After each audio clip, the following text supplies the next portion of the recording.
Hello mga gilaw, in this video may uuluhan tayo.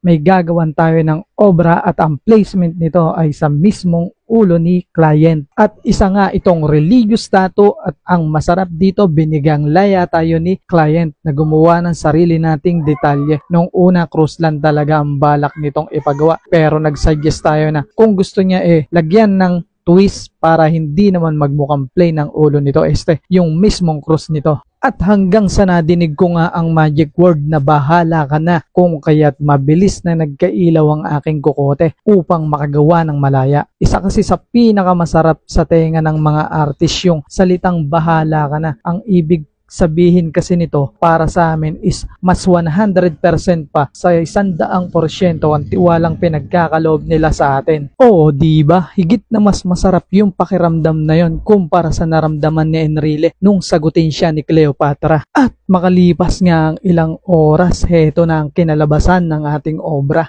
Grabe sa tibay si client, mga gilaw. Talagang sa sobrang tibay nito, napapikit na lang si Jesus.